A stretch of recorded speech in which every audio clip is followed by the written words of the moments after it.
बिस्मिल्लाहिर्रहमानिर्रहीम। बाबुल ईमान बिल क़दर अल-फ़स्लुल अव्वल। हज़रत अब्दुल्लाह इब्न अमर रज़ियल्लाहु अन्हु रिवायत है, क़ाल दे वही क़ाल रसूलुल्लाह सल्लल्लाहु अलैहि वसल्लम, नबी करीम सल्लल्लाहु अलैहि वसल्लम फरमाई, कतबल्लाहु अल्लाह लिखली दी मक़ादीर अल-ख़लाइक़ तक़दीरुना द मख़लूक़ात क़ब्ल अन यख़्लुक़ अस-समावाति वल अर्द। मख़के द देना च आसमानों और ज़मीन पैदा की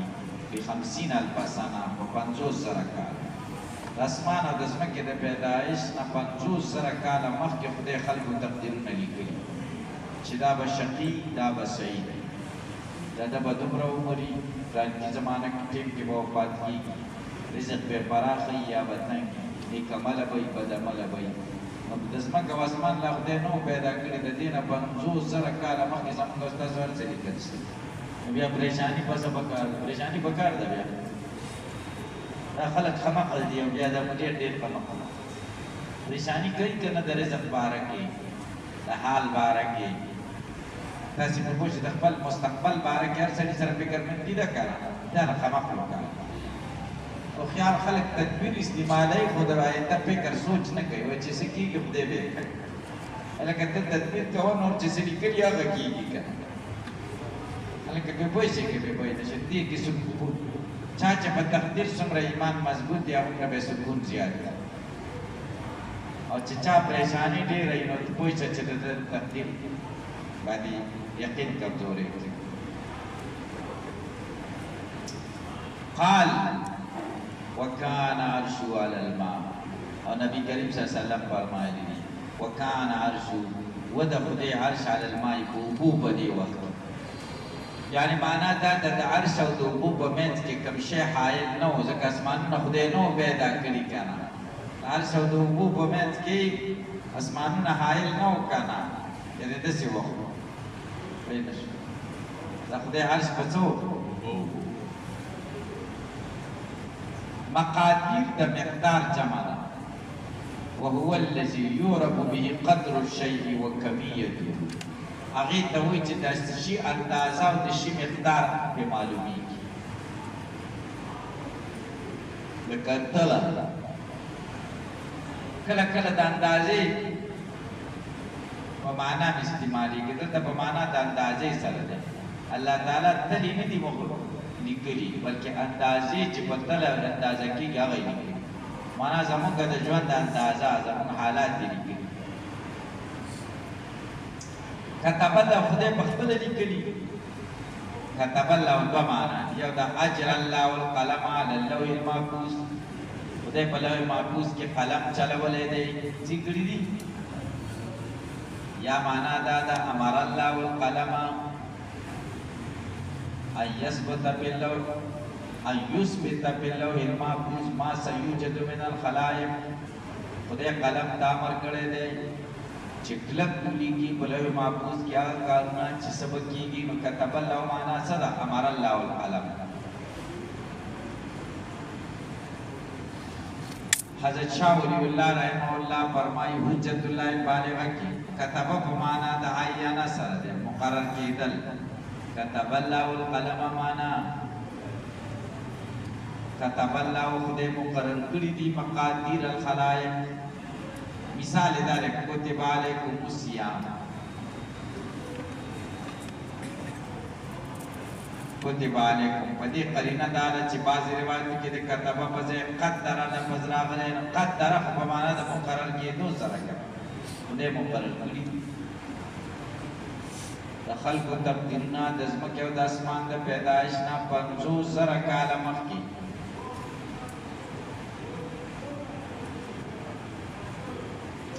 मतलब द हदीस चले मतलब द हदीस दार चले इंसाना स्तासे द पैदाइश और द तक़दीर पमेंस की उगदा ज़माना 50,000 अलग अदाकार हो गए और जोड़े भी गुस्से और तो अदाकार को 50,000 साल के लिए 50,000 साल के मकसद तूल यामत अरज़ चीज़ें उगदा ज़माना के अदाकार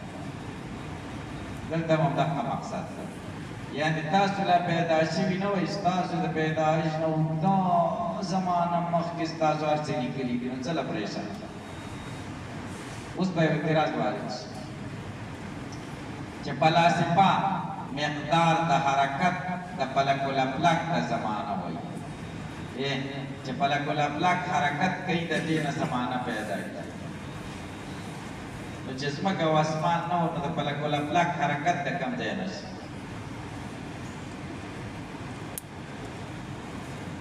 تاسو به پوهیږئ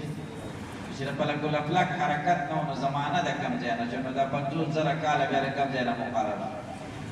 کلونه خو هله معلومیږي چې میاشتې راشي میاشتې کله معلومیږي چې ورځې راشي ورځې کله معلومیږي چې ګنټې راشي او ګنټې ورځې میاشتې کلونه دا به کله معلومیږي چې کله فلک الافلاک حرکت کوي چې فلک الافلاک وونه نو حرکت یې د کوم ځای نه راغی نو زمانه د کوم ځای نه شي او دا د 50,000 د بیا د کوم ځای نه راوځي لکه تاسو په سوال پوه تاسو به جواب وکړئ اول جواب تهدید مقصود نه دی بلکې طول مدت مقصود دی د عربی محاوره کې 50,000 کاله نه مراد ډېره اوږده زمانه ده یو جواب دویم جواب دا تهدید د عرش فلک اعظم د حرکت په اعتبار سره بیان شوي نه د فلک الافلاک په اعتبار سره او عرش خو موجود و یو فلک اعظم دی بل فلک الافلاک دی فلک افلاک دی کنه څو اسمانونه دي یو فلک الافلاک دی یو فلک اعظم دی فلک الافلاک ته فلک الثوابت هم وایي فلاسفه وایي 9 اسمانونه او قرآن څه وایي پر قرآن او د فلاسفو د خبرې څه اختلاف نشته ځکه قرآن 7 اسمانونه وایي یو عرش وایي یو بل کرسي وایي نو 9 شو که هغوی هم همداسې کوي نو دوی دلته حرکت د فلک الافلاک نه زمانه پیدا کېږي خو دا فلک الافلاک حرکت نه دی کړی ځکه فلک الافلاک خو نه و که نه فلک الافلاک نه مراد کرسي ده د شریف وسیع کرسي السماوات والارض خو دلته فلک اعظم چې کوم دی حرکت کړی دا زمانه د فلک اعظم د حرکت نه پیدا ده فلک اعظم عرش و عرش موجود و وکان عرش علی الماء دریم جواب د 50,000 سنه د عدد تخمینی دی یعنی که اسمان موجود وي نو د اسمان د حرکت مقدار به همدومره وي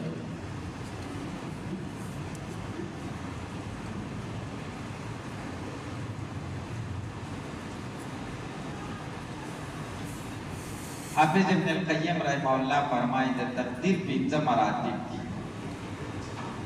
اوله مرتبه د تقدیر هغه ده چې د ځمکې او اسمان د پیدایش نه 50,000 کاله مخکې لیکل شوي دا یوه مرتبه د تقدیر شو دویمه مرتبه د ځمکې او اسمان د پیدایش نه بعد او د ذریت آدم د پیدایش نه مخکې لیکل شوي ده چې د حدیث میثاق نه معلوم د آدم علیه السلام اولادنه نه وه پیدا په ځمکه او اسمان پیدا و خدای د خلکو تقدیرونه ولیکل درېیمه مرتبه هغه ده چې د مور په خېټه کې لیکل شوې ده سړی ماشوم د مور خېټې ته راشي مرسي ولیکلی شي څلورمه مرتبه په شب قدر کې هر کال کې لیکل کېږي چې دې ته تقدیر حولي وایي لیلة القدر کې هر کال فیها یفرق کل امر حکیم هر کال دا لیکل کېږي چې دې کال کې به دا سړی ژوندی او دا به مړي او دا به داسې ټول لیلة القدر کې ولیکلی شي چې دی به مړي او دا چې کوم دی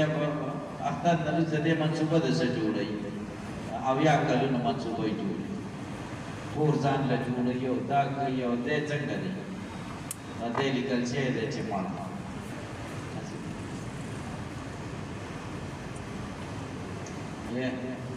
شیخ ادریس صاحب رحمه الله پسې کتابونه لیکل شوي وو مدرسه کې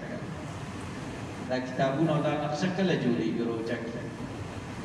روجه کې هر څه ورپسې ولیکل شو او شب قدر کې فیصله کې دی څنګه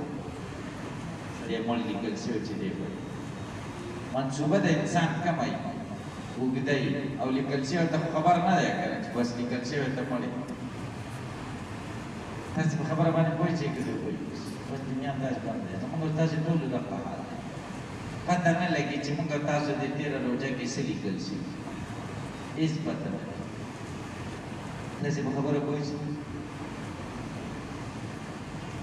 کېدای شي هغه کفن چې کوم موږ او تاسو ته راوستل کېږي دوکانونو کې پروت دي دغه نه راوتی کارخانې نه راوتی خو زموږ او تاسو امید خو ډېر اوږد دی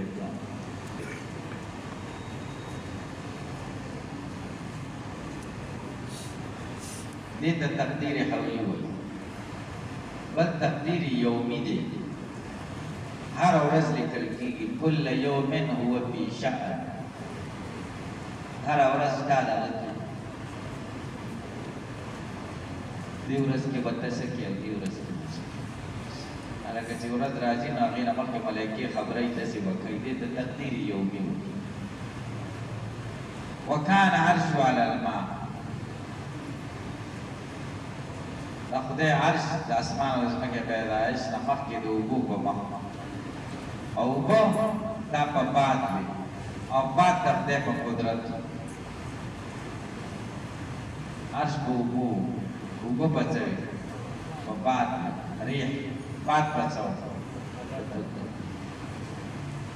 هلکه پخوا به خلکو ویلې وایي دا ځمکه د غویي په ښکر ولاړه ده تاسو بوډېګانو نه دا اورېدلي دي او وایي چې زلزله شي که نه د یو ښکر نه دا ځمکه بل ښکر ته واړوي یو یې ستړی شي ځمکه وکړو دا مې اورېدلي دي دا بیا باید تپوس وکړي چې غویي په څه ولاړ دی وایي غویي په دغه ولاړ دی په اوبو ولاړ دی اوبه په څه دي هغه په ځمکه دي بیا او ځمکه په څه ده د خدای په قدرت ده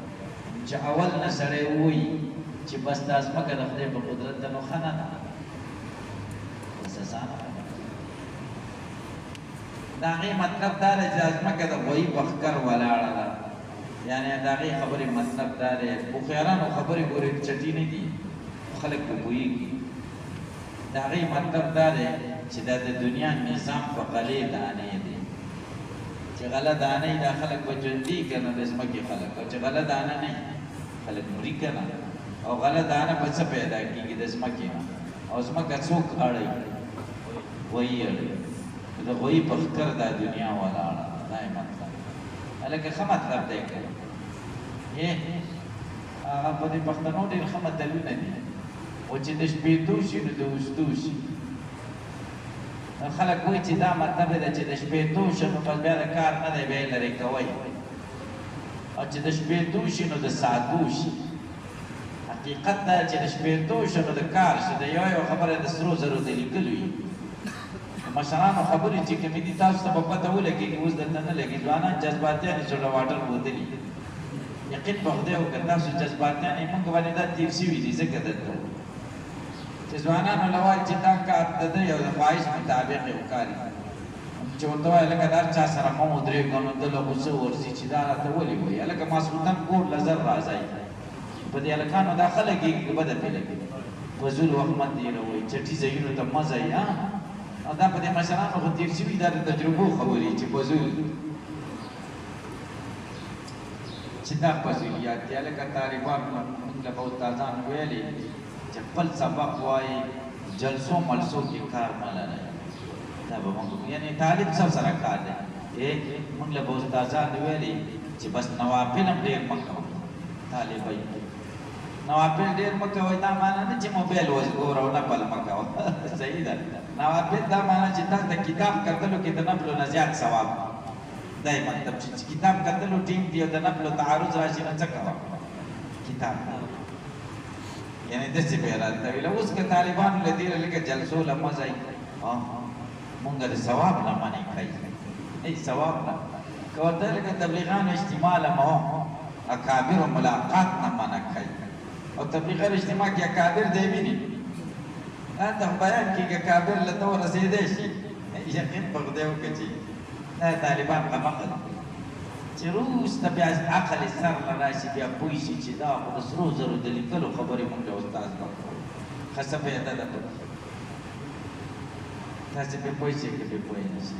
مونږ چې طالبان جلسې له به لاړو او بس ټوله لاره به زنده‌باد او مرده‌باد چغې ووهلې چې چا ته زنده‌باد ویلي دي هغه زنده‌باد نه دي ټول مړه شوي زنده‌باد پیدا وکړو چې مړ شه نو زنده‌باد پیدا کوي داسې په خبره پوه شئ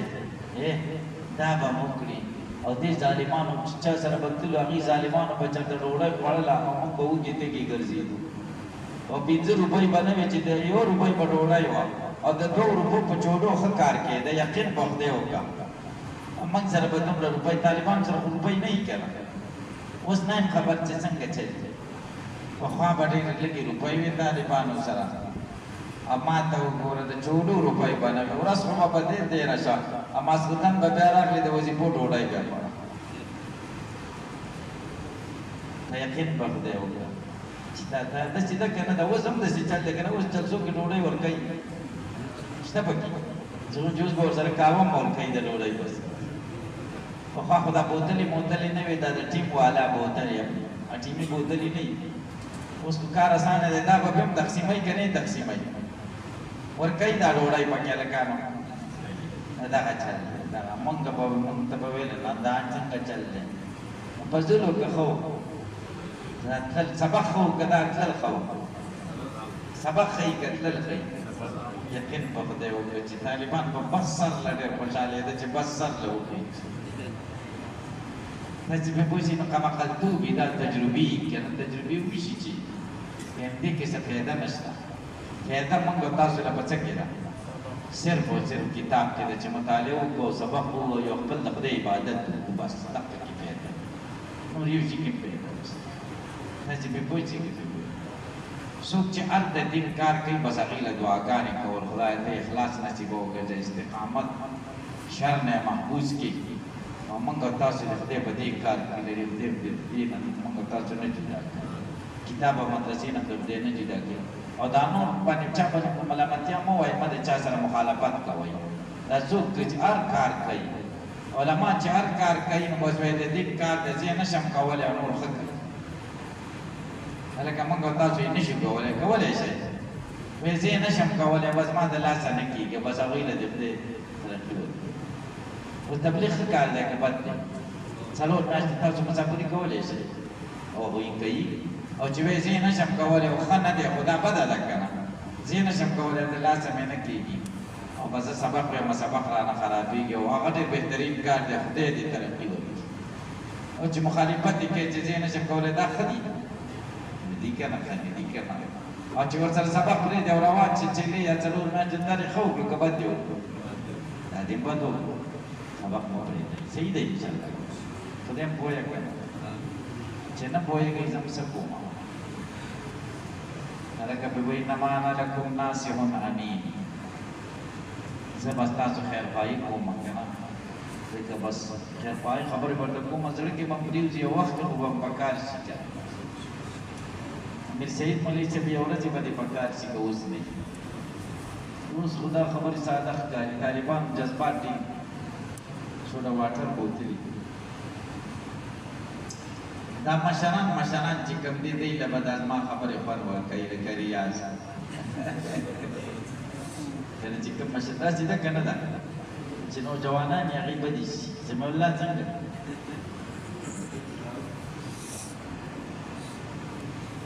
نو دویمه خبره دا ده چې نو د سپین ږیرو خبرو چې شپېتو شي د اوږدو شي د دې دا معنا نه ده چې په ډزې والا مطلب په دا پخوا به چې واده پسې تلل نو ناوې پسې دا ناوې والا به ورته ویلې دا ناوې به هله مونږ درکوو پخوا ډولۍ وي تاسو ډولۍ نشي یادې پخوا به دا ناوې په ډولۍ کې راوړه لکه ډولۍ اوس تاسو وطنونو کې شته که نشته د غرونو علاقو کې خو به ډولۍ هلکه امیر سعید ګاډو ډولۍ به پخوا به ډولۍ جوړوله ډولۍ به داسې یو لرګی به یې داسې کېښودی یو داسې یو داسې منځ کې به یې تخته یا لرګی کېښودو او هغې به یې لښتې به یې اوچتې کړې داسې او په هغې به یې کپړه واچوله او په هغې کې به یې دروازه وکړه هغې کې به بیا ناوې کېښوده او 4 کسانو به دغه اوچته کړې دا ترتیب د عربۍ په دې اشعارو کې هم د دې لفظ راغلی دی هلکه پرې پوه شئ که پرې پوه نه شئ زر الحجاله تکمو باندې به چې تا وکړې وه که نه هغې تکمو ته به ازرار زر الحجاله لا تعجبوا من بلا غلالتي قد زر اسراره على القمر او د دې په پښتو په دې شعرونو کتابونو کې اشعارو کې د ډولۍ لفظ ډېر راځي تاسو شعرونه کتلي دي د پښتو کره په دې کې دي ما ته وګورئ دا به ورته د چینی والا ویل چې دا نښه تاسو کې یو کس نه یې ویشتي پخوا نښې به ټوپکې به یې وړي هغې پورې به ډولۍ نه درته نو خلک به لګېدلي وو درزه ډزه نښه به یې ویشتي نو ځانانو نه به ایسته غرم خطا شي غر کې یا لرې ځي کې به نښه هغې به نه شو ویشتی نو چې د شپېتو شي نو د اوږدو شي مشر سړی به یې رامخې لکه هغه به ټوپک سم ونیو نښه به یې برابره کړه به درز وبې ویشته بس ایسته ډولۍ به یې ورکړه نو چې د شپېتو شي نو د اوږدو شي د نښې د اوږدو شي هلکه بې پوه شي که بې پوه نه شي یو بل متل دی وایي خر پلار کا سم پې کار کا داسې اورېدلی دی دا متل تاسو اورېدلی دی وایي خر پلار کا او سم پې کار کا نو د دې دا مطلب نه دی چې پلار نه خر جوړ کا خپل کار پې وکړه او بده خبره ده مطلب یې دا دی چې خر په لار کا خر په لار کا یعنې خر سمې لارې له برابر کړه خپل کار پې سم کړه دا مه وایه چې دا خر دی او دا نه پوهېږي او دا د خر بچی دی خر خدای د خر بچی لارې مې برابر کړه بوج پې واچوه خپل کار پې سم کړه لکه خر په لار که دی چی جوړ کړي دي خر په لار که دا لیک زمونږ دا پښتو کې عربي کې دغه دی یعنې د نحوې په اصطلاح باندې اوس ګورئ اوس خربوزه او خربوزه په لیکلو کې بورډ باندې چې ولیکي خربوزه او خربوزه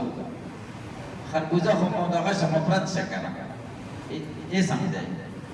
او خربوزه دا جمله انشائیه ده او لیکلو کې څه ده یو شان ده کېنه مه پاڅه دا چې ولیکې کېنه مه پاڅه نو امر بالقعود شو نهی عن القیام شو او چې څوک یې وایي کېنه مه پاڅه کېنه مه پاڅه نو څه شو نهی عن القعود شو امر بالقیام شو لیکلو کې یو شان راځي که نه لکه تاسو پرې پوه نه شئ کېنه مه پاڅه نو امر بالقعود نهی عن القیام او چې سړی وایي لکه څه لیکلي دي کېنه مه پاڅه نو نهی عن القعود شو امر بالقیام شو د هغې عزت شي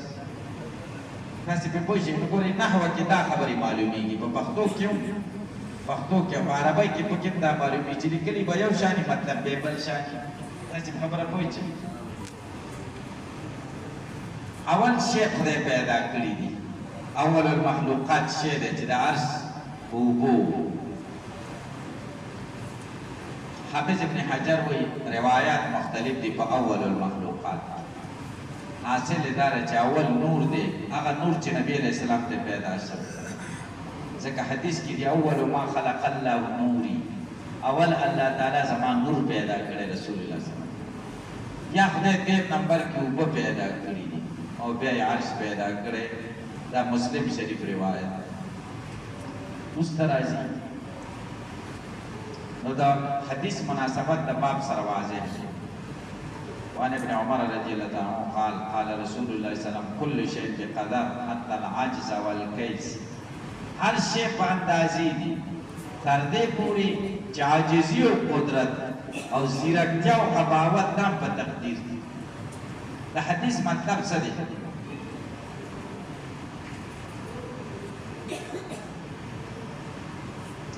د حدیث مطلب او حاصل دا دی چې هر شی په تقدیر دي صفات معنویه د انسان چې کوم دي هغه هم په تقدیر دي د حدیث مطلب دا چې د قضا او قدر د احاطې نه هیڅ شی بهر نه دي هوښیاري او عاجزي د انسان دوه صفتونه دي د دې تعلق هم د تقدیر سره دی یعنی تقدیر د جنت او دوزخ پورې محدود کول نه دي پکار تقدیر د انساني حیات په ټولو شعبجاتو حاوي دی که هغه خلقي او ساختي او یا کسبي اعمال عجز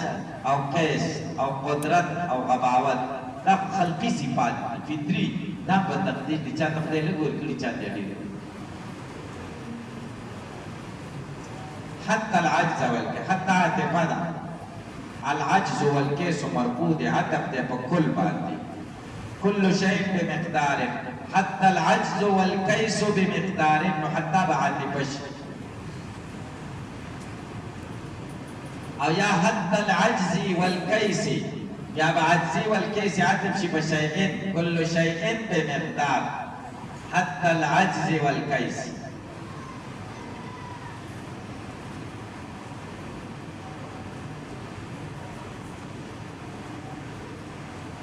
و سوال دا دی هر کله چې احاطه مقصود و چې هر څه په تقدیر نو بیا خو ضدین ذکر کول پکار څه ذکر کول پکار حتی العجز والکیس نو د عجز ضد خو کیس نه دی د عجز ضد خو قدرت دی او د کیس ضد څه دی غباوت دی تاسو به جواب وکړئ کیس او عجز ضدین دی ځکه د کیس نه مراد قوت عقلیه دی او د عجز نه مراد قوت عملیه دی او دواړه ضدین دي. دویم جواب احد الضدین ذکر کا او دویم ترنه خود به خود مراد دی په معنا به داسې شي کل شیء بقدر حتی العجز والقدرة والکیس والغباوة یو ځل ذکر کا بل هم دې مراد دی. مناسبت د حدیث د کتاب باب سره واضح دی. د حضرت ابو هريره رضی الله عنه روایت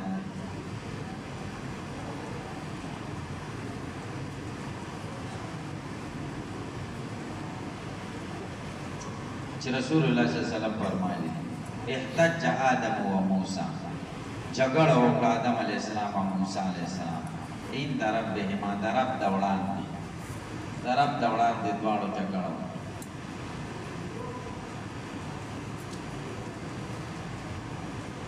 دا کم ځای کې وکړو یعنی یو د بل نه دلیل وغوښتو جګړه داسې نه وه چې لاسونه یې چلي دا په عالم غیب کې وه عند ربهما عند تجلیه تعالی علیهما خدای پې تجلي کړ او بعضې وایي چې دا جسماني وه خدای د دوی جسمونه دواړو له ورکړه روحونو له جسمونه ورکړه خدای دواړه ژوندي کړه یا دا موسی علیه السلام زمانه کې آدم علیه السلام ژوندی کړ مرقات کې دا ټول شته یا په حظائر القدس کې جمع کړه لکه دا حدیث د معراج نم دا معلومیږي چې نبی علیه السلام دا پیغمبران لیدلي ول یا چې واپس راتله موسی علیه السلام یې لیدلی چې 50 امت دې نشي کولی ورشه منظوره کړمه وه دې ته تجسد د ارواح هلکه تجسد د ارواحو شته که نشته دې کې پخوانه خلک اختلاف کې را روان راجح قول دا چې تجسد د ارواحو شته دا صوفیو قول دی خو په دې حدیثونه دا تاسو ته مې قصه کړې وه د شاه عبدالعزیز صاحب چې هغه غورس دی شاګرد ته د پیر صاحب قبر یې چې لیدلی دغه جسد یې لیدلی چې په ونه کې ناست دا تجسد د ارواح یعنې که صوفیانو ډېر واقعات دي خو سړي ذهن بعضې نه مني خو ځان لکه علامه سیوطي رحمه الله ډېر واقعات ذکر صوفیانو به ویلې چې خضر علیه السلام چپن اچوي پخوا به یې چوغه اچوله چې خلافت به یې ورکوو نو هغه به یې چوغه اچوله وایي زما ذهن به نه منله تر دې پورې چې خضر علیه السلام یې د کعبې مخې ته ولېږه تجاه باب الکعبه د کعبې دروازې مخې ته او ما ته دا چوغه را واچوله خضر علیه السلام هلکه پرې پوه شي خو زه به هر څه تقدیر بخاري شریف روایت دی چې موسی علیه السلام د نبي علیه السلام سره ملاقات وکړه د منځونو باره کې دا تجسد ارواح شي یا هلته نبي علیه السلام لیدلي وو دا خو اجساد خو دلته دفن شوي دي که نه خو دا خو ارواح لیدلي دي که نه هلکه پرې پوه شي او هلته چې قیامت کې به بیا اجساد او ارواح ټول را جمع کېږي ځکه معاد جسماني دی زموږ په مذهب خو صرف روحاني نه دی که اوس خو جسم ورسره نه دی اوس خو جسم په خاورو کې دی آخرت د قیامت د ورځې نه مخکې خو جسم دلته دی روح باره دی که نه لکه تاسو پرې پوه شئ که پرې پوه خو به هر تقدیر داسې شرعي مسلې نه دي او نه منسوسي دي که یو سړی خپل تحقیق سره د دې نه انکار کوي او دلایل ورسره وي نو څه بد رد پرې مه وایه خبرې له غوږ دی دلایلو له غوږ ایښودل پکار دي لکه تاسو خبره پوه شئ نو دواړو یو بل نه طلب د حجت فحج آدم و موسی